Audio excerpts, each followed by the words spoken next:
Ilang buwan ka na ulit dito? 10 months na. Bakit? Wow! Matagal-tagal ka na rin pala dito.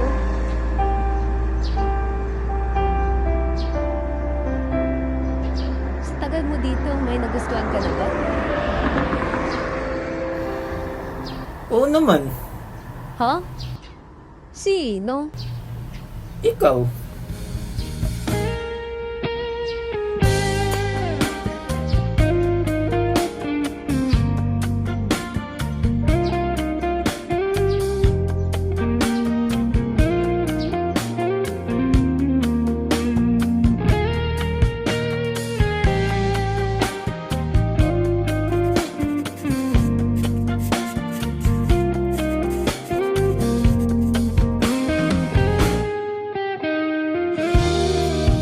I'm like, hey, what's up? Hello, guys!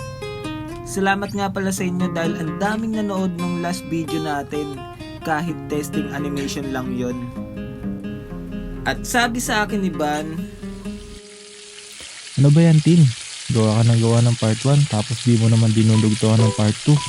at ako, nagulat ako. Like, huh? May nag-aabang pala sa animation ko kahit boring. Kahit sinasabi na nila na, Gagi, ang angas ng gawa mo, nakakatuwa. Paano mo nagagawa yan? Ulul! Plantado!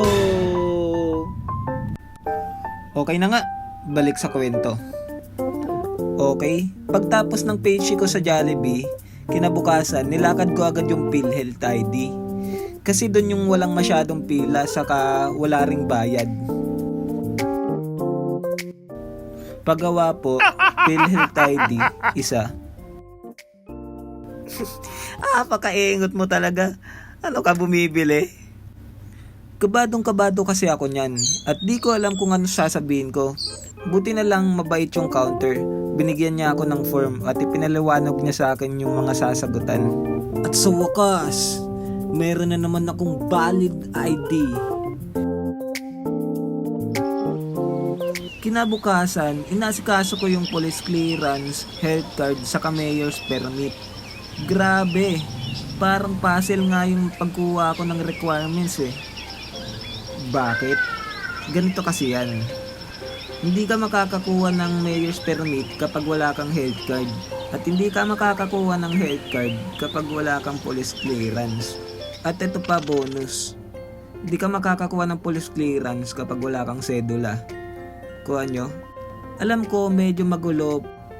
Bale, una kong kinuha yung sedula para makakuha ko ng police clearance.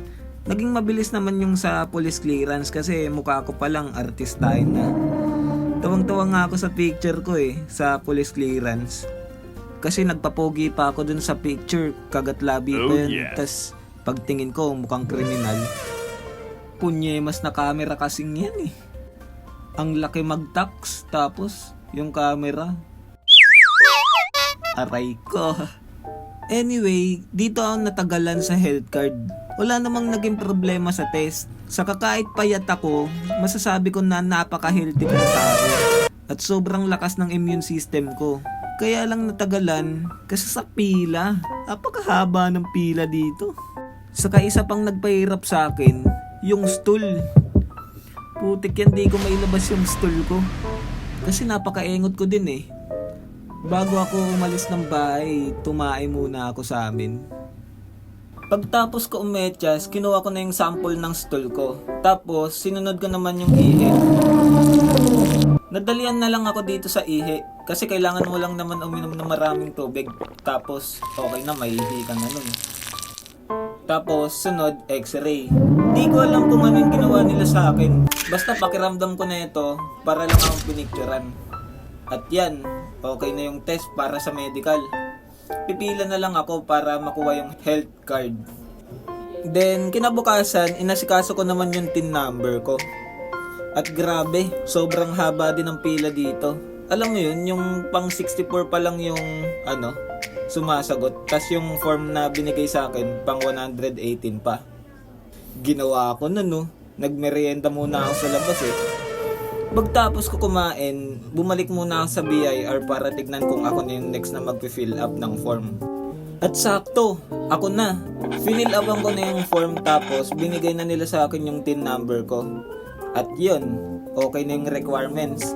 NBI na lang yung kulang kasi isang buwan pa daw makukuha.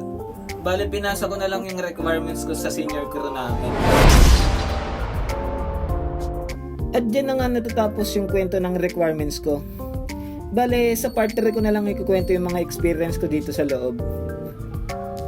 So yun. Ayun nga pala, salamat nga din pala kay Van dahil pinairam niya tayo ng boses niya. Yun lang. Bye bye.